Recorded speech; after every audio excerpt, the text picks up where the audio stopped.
Ladies and gentlemen, welcome to this episode of the Stable Parenting Podcast. My name's Shane Jacob, your host, and I thank you for taking your time to be here with me today. We got some pretty cool stuff to talk about today. Something that has helped me a lot, and something that I see as I teach helps a lot of people. So I hope that this, if you can take it, will help a lot of you who are struggling like I have with the past. And so what today's topic is how to change the past.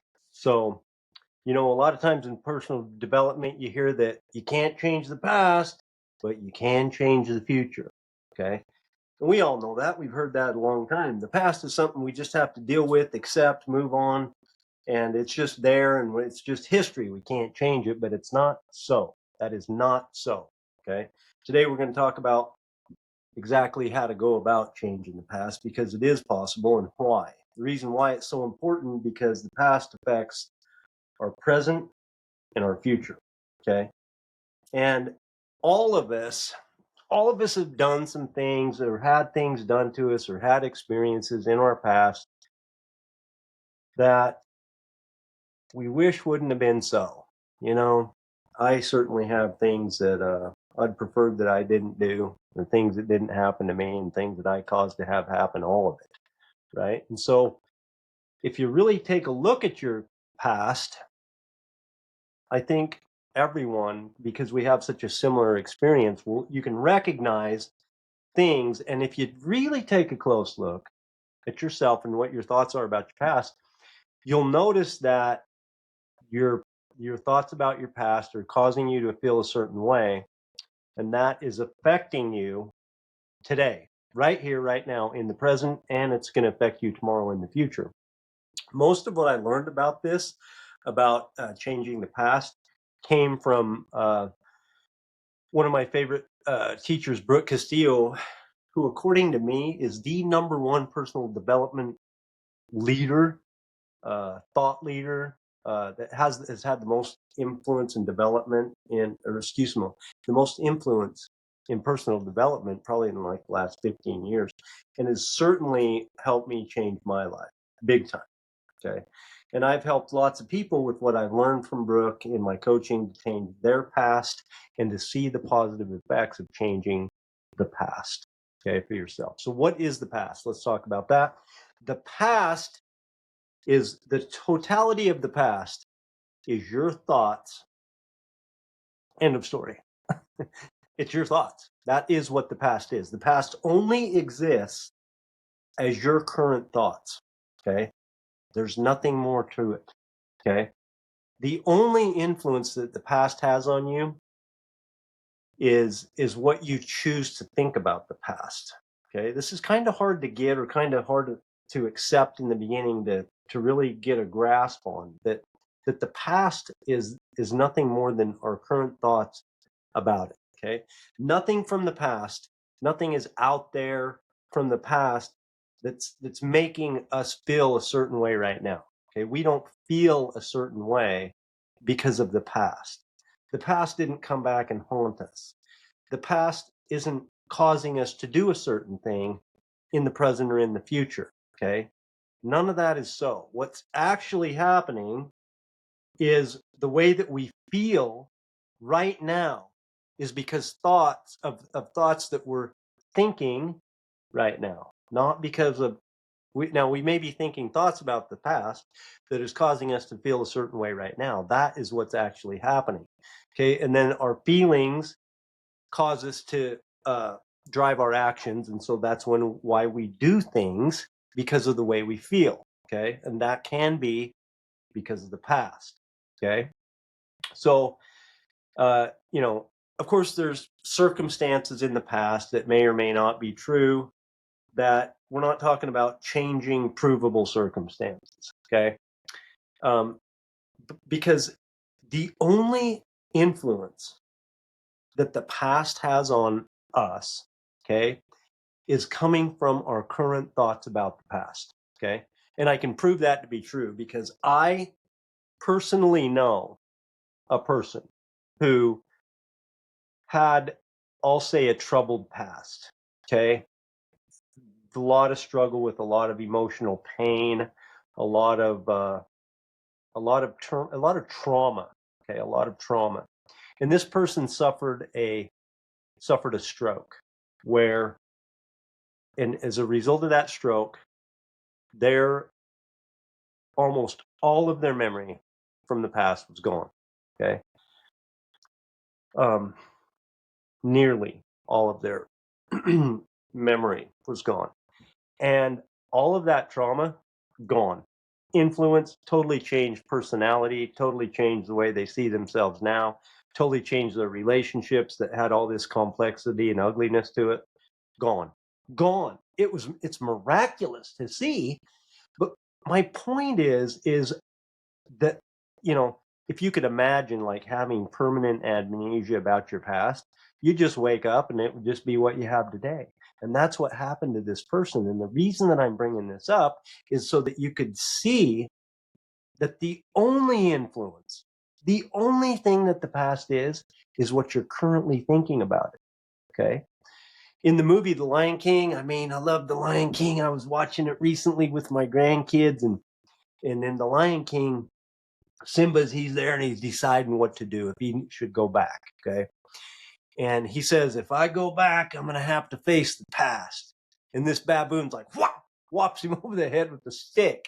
Right. And Simba says, what was that for? And the baboon, or whatever this creature is, says, he says, it doesn't matter. It's in the past. And Simba says, but it still hurts. And the baboon says that the past can hurt.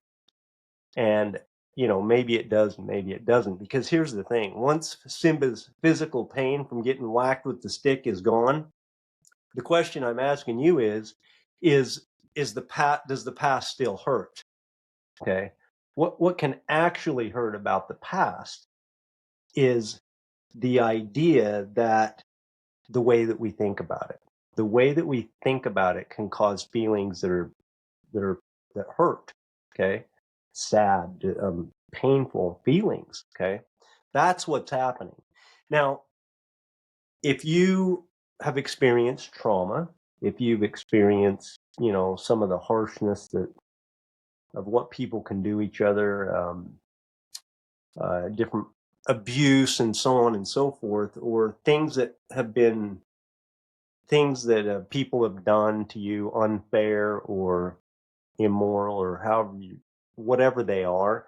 In cases of trauma, this is hard to grasp, but the reality of it is that what happened to you or to someone who's experienced really traumatic experience is that when we or you think about that trauma, the thought is what continues the pain. And so in all reality, we do continue to cause our own pain about this. Okay. And it can be changed. Now, I'm not saying that there's not any value in therapy and diving deep, going back into the past and reliving and uncovering and feeling all that. And in extreme cases of trauma, I believe that there's value in like reliving the past and getting into it and going from there. But what I'm saying, okay, is in most cases of people that don't experience major trauma, we all have things that are in our past that are influencing how we live today. And if we want to, we can go and change the past so that we can have a better today and a better tomorrow. Okay. So how does that come out? You know, come back to the Lion King here. Does that mean that every time Simba sees a stick, he gets anxiety? Or when he sees a baboon, he has a panic attack? Okay. Is that in the past? So what's happening in this with Simba I'm saying if that happened, he sees a stick and he starts to get anxiety, right? Why? Not because of the past, because of what he's currently thinking about the past that happened, which is causing him to feel anxiety. So I'm saying that in my example, Simba's causing his current pain right now, and it's not coming from the past. Okay. Yes, he's causing his pain, but it has nothing to do with the past. It's coming from how he feels about. It's coming from his current thoughts about the past. Okay. Um, uh, but the thing of it is it's kind of hard to accept if you've been attached to the idea that something or someone else caused you all the pain that you're having in these extreme cases of trauma. It's kind of hard to accept that current pain may be coming from yourself, from your current thoughts, rather than from the past. But the thing about it is, regardless of who you are and what your past is, all of this is amazing news because it's empowering. It gives you the power. You don't have to be determined by your past whatsoever. Okay? Remember my friend who had the stroke, okay? No longer bound by any of that stuff that happened. Just totally wide open the door. It's like a do-over. I mean, it's almost like she was born. She still had functioning motor skills and all this and that and the other. But all of those experiences that were causing her so much pain and anguish and trouble in all her current relationships, boom, gone. She started all over like with a clean slate, okay? And you and I can too, okay? It means that nothing, not one thing, can make anything about the past determine you, okay? And by the way, you get to make the past mean whatever you want, okay? Whenever you want, and you can do it right now, okay? It doesn't have to be a long, drawn out process. All you have to do is think different thoughts about the past, okay? It's not quite that simple, but pretty much, okay? Because once you begin to think new thoughts about the past, your brain automatically on autopilot will go to work to prove those thoughts are true. Okay, your brain will search out evidence subconsciously to prove your thoughts are true of your new past. Okay, so here's an example of what I mean if you're not following me right now. I interviewed a man some of you may be familiar with, Chad Foster, when I was doing the Horsemanship Journey show. Chad Foster is an exceptional human being. But Chad lost his sight when he was about 20 years old. Okay, he was born fully sighted, with good vision, and he could see as a young man. But he had a disease that slowly degenerated his sight until he was somewhere in the neighborhood of 20 years old. He was totally blind. Okay, so he got to see what the world looked like for quite a long time, and then he didn't. Okay, and then all he could see was nothing, black. He says. So what that means is that it meant to Chad that he has never seen with his eyes. He's never seen his wife. It also means that he's never seen his children. Now, the last time I talked to Chad, he had one son, but he had never seen him, okay, with his eyes because his eyes didn't work anymore. And Chad told me, and because I asked him, Chad told me that he was grateful. Okay, now hear me now. Chad Foster told me in an interview, and it's on the Horsemanship Journey show, that he was grateful that he lost his sight, okay? And that he wouldn't change it and he wouldn't have it any other way. And I said, you must be kidding. And he said, he is not. And I said, why?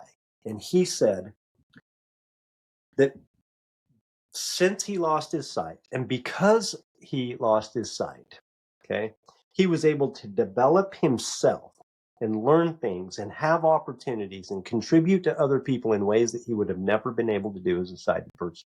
Okay. And that he wouldn't trade that back for his sight. This man, straight up happy, straight up thankful for his blindness. Okay.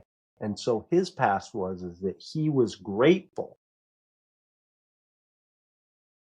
for losing his sight. Okay. And that he was happy to have that be his reality. Okay. Now, I don't know. That's a lot. Okay. That, I mean, and he's genuine, okay? Genuinely. Matter of fact, he wrote a great book, and I highly recommend it. I've read it, Blind Ambition by Chad Foster. You can find it on Audible and Amazon. And okay, let me just give you a little bit of a little bit about me in this past. Okay, what about me? Okay, I've been in prison. I've been an alcoholic. I've been divorced 3 times. Okay, I've been disfellowshipped from my church, and I'm just getting started. Okay, but I'm going to stop right there. But I could go on for a long time in this. Okay, okay, my past. What does my past mean? My past means that I'm branded with the scarlet letter. It means that I'm less than the rest of the world. Okay. It means that I've limited my life in what I'm going to be able to do and what I'm going to be able to accomplish, how much I can earn, how happy I can be, how successful I can be, and it means that I need to suffer. You know, I need to suffer for the things I've done ongoing. Okay. It means that there's a lot of things that I'm not going to be able to do in my lifetime because of my past. Or, okay, or my past is that I can relate to people. I can relate to people who do things that they regret. I can understand shame at a heightened level. I can understand the thinking that is behind addiction. Okay. And I have overcome so much and defied the odds so many times that my past made me strong. It made me strong. It made me resilient. It made me wiser. Okay. Um, so I'm just telling you right now, I used to have the past that I described to begin with. Okay. I used to have that as my past. That was my past, but that's no longer my past because I changed the past. Now I have the second version. Okay. I changed my past, and my past doesn't limit me anymore the way it did when I had that other past. Okay. So, what about you? Okay. What about you? Just like Chad Foster, just like me, you and every other human being have done things that we're ashamed of, we've done things that we're proud of, things that we're ashamed of. We've made decisions that we regret. We've made decisions that we're ecstatic and happy about. Some of the things that have happened to us that we thought were amazing, and some of the things that happened to us we were awful, thought were awful. Okay. But they don't have to be awful unless we want it to be that way. Okay. Nothing in the past even matters right now unless we decide it does. Okay. So, what you're thinking about your past that's stressful, what are you thinking about your past that is stressful? What are you thinking about your past that you would like to change? Okay.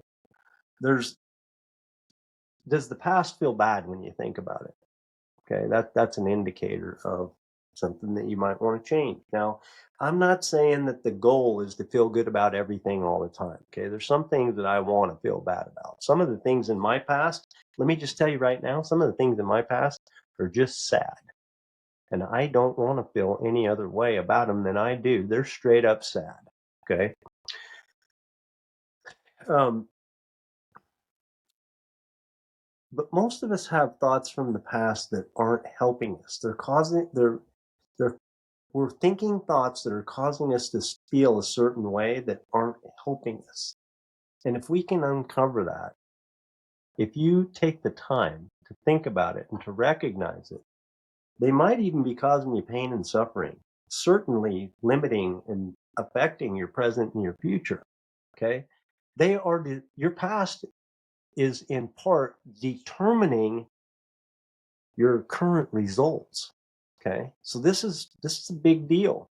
I was talking to a guy yesterday in a coaching call, and he said, here's his words. Now, remember, thoughts, let's define that. Thoughts are simply phrases or sentences in your mind. Okay. Sometimes we say those thoughts, and sometimes they're just going through our mind and we're hearing them inside. Okay. They don't have to be spoken. So, what he said to me was his thoughts. Okay. So, I was talking uh, to a man yesterday in a coaching call, and he said, my mom was an alcoholic, my dad was an alcoholic and a drug addict, and uh, and they were my examples. Okay. And he said to me, when I relapsed, I just turned to what I had been taught and I turned to what I had been taught by my examples of how to handle my emotions. Okay. So here's his thoughts. Okay. His parents were addicts. They were bad examples. They taught him how to handle emotions by using, you know, substances, and that's how you feel better when you're having emotional, that's how you handle emotion, right? And so that was his thoughts. Okay. That's his thoughts about his parents. Okay. That his parents didn't teach him how to handle his emotions, and so that's why he's just acting out what he was taught to do. Now I ask you, is this man's past helping him today if his goal is to be sober? Probably not. If he wants to stay clean, definitely not. Okay. So what if he changed his past to this? Okay. What if he said to himself, I'm going to change my past. I recognize that what I'm thinking right now is not helping my current, and it's probably not going to help my future. And so I'm going to change my past. And what if his past became that his parents did the very best they could with what they had to work with, and they brought him into this world, and he's grateful for it. And his parents set an example for him of how he did not want to be. They set an example for him that he would have had no other way of knowing what it would feel like as a child that he did, of how to not have a parent that was present, that couldn't help him with his emotional needs, that was checked out mentally a lot of the time. And that he is so grateful because of his parents' example, even as limited and as non-existent as it was, that he felt and he lived the example so that he could see how he wanted to be, which was not like them, and that their behavior in his past gave him a deep desire, a deep yearning, and a commitment to stay sober, so that his son, and he has a son, okay, so that his son will never have to feel the way that he did as a child, or the way that he did as an adult when he was following their example. Now that is the kind of a past. What do you think that kind of a past is going to do for him today and tomorrow? That is what, if he can choose to have that past, and if he does, I think he's going to be happier. Okay. There are I want to just talk a little bit about you. Okay. You may think, oh, I had a pretty good past, and I'm not even worried about that. But I would encourage you to consider looking into your past, because like I said earlier, we all have something. It doesn't have to be as big and as egregious as some of the stories I'm telling you. You may have your sight, you may not have been to prison, you may not have drug addicts for parents, but nonetheless, all of us have something in our past that it's affecting our current, that if we took the time and to change the past would help our present and our future. And so that is what this podcast is all about. And that is what we do a lot in stable living, is we work on things like this. And I'm going to give you the steps that, if you will take the time to do, will definitely enhance your life. I'll just give you the basic outline of it. Okay. So here's the steps. Number one is to think about your past and recognize the thoughts. Okay. Recognize what you're thinking. Think back to the past and actually think. You can write them down and you say, what are my actual thoughts? Not the circumstance, not something that is can be proven by law, but what am I thinking about what happened? When I think about that thing, when I think about that time, When I think about that event that happened to me, when I think about this person in my past, when I think about my mom, my dad, and my upbringing, or whatever the thing is, or that thing that I did, or that thing that somebody did to me, when I think about that thing, okay, big or small as it is, what am I actually thinking? Just think about that for a minute. What are the thoughts? What are the phrases or sentences that I'm thinking about that thing? Okay, that's number one, is to think about it. And notice how you feel. Notice how you feel when you think those thoughts about the thing. Okay, really uncover the thoughts that you're thinking, especially the thoughts that make you feel bad, that you feel bad, that you feel sad, that you feel depressed, that you feel angry, that you feel ashamed. Okay, think about those thoughts. What are those thoughts? Okay, then step two is just a brainstorm. Okay, just a brainstorm. As many new thoughts. You don't have to do a lot. Just brainstorm 5 or 10 thoughts about this thing, about the circumstance, about the person, about the thing you did. 5 or 10 new ideas or new ways of thinking, new thoughts that you could think about the thing. Okay, just brainstorm. Just write down 5 to 10. Doesn't have to be 20, just 5 or 10.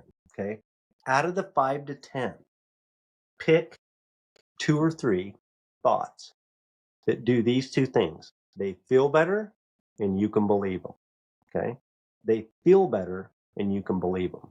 Okay, so for example, when I uh, part of my work was when I was thinking about being in jail and being locked up and being in prison, and I thought, I was treated like a second class citizen, and I'll always be a second class citizen. When you're a rat in a cage, and people aren't treating you like they're treating you like a rat in a cage. Okay, and so my thought is that I'll always be I'll never be as good as, most people because you know, because I'm because I've been to jail. Okay, so that was what my thought was. And so I thought that and I thought that and so then I thought, okay, having to endure being treated that way makes me stronger. Having to be treated that way gives me commitment and more love and concern from other people. Commitment, let me finish that one. Gives me commitment that I will never treat other people as unequal. Okay. See, I'm just brainstorming thoughts about it, different thoughts. Okay. That's an example of how to go about this. Okay. So now you've brainstormed and you got 5 to 10. Go back through the list and just pick 2 or 3. Okay. Just pick 2 or 3 that really resonate, that really hit home. They need to do 2 things. I'm going to say it again. They need to feel good. They need to feel better than what your previous thoughts were. And they need to be believable. Like you can mostly accept that they're also true. Okay. Now, here's the good news. Your brain is going to do the rest. Okay. Because the only thing in addition that you need to do now that you pick the 2 to 3 thoughts is that you need to continue to think those thoughts. So what I'm saying is that every time you think about that person, every time you think about that time in your life, every time you think about that thing you did, whatever it is, okay, think the new thoughts. Think the 1, 2, 3 thoughts, the new thoughts, okay, about the thing. And your brain will take over and do the rest. What does your brain do? Subconsciously, because those thoughts are believable, your brain is going to look for evidence in the world to prove that they'll be true. Okay. So if I said that I'm stronger because I was what I consider to be treated unequally, is a nice way to say it. Okay. If I believe that I'm stronger because of that, okay, my brain is looking for evidence and I can damn sure prove it. Okay. I've been through some stuff and I can handle some stuff. And so my brain is proving that to be true, and that's becoming more and more part of me. And that is my past, and that is the truth of my past. And it becomes more real. And then the thoughts that I think about it currently change how I am right now, and they change my tomorrow.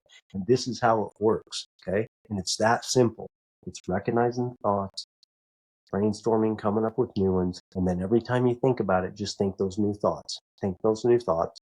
Think those new thoughts. Okay. Your brain's going to take over and it's going to help you out in this thing.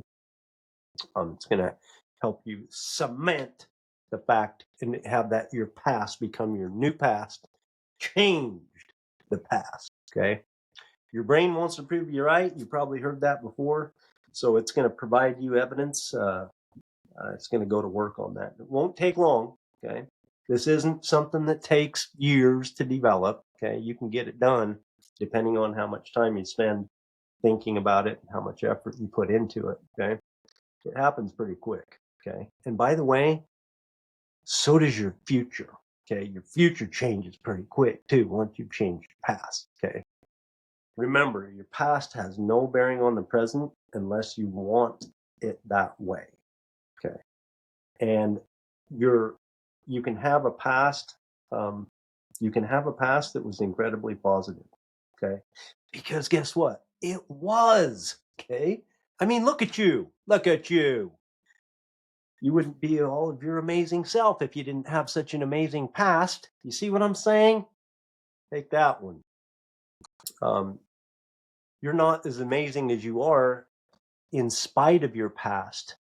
Maybe you're amazing as you are because of your past. Okay. Just takes a little bit of effort to change your past and have it be something that serves you and that serves your life and the people around you more.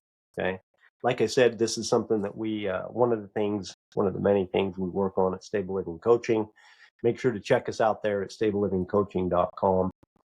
We change the past in 100 other ways to help people's future, present and futures.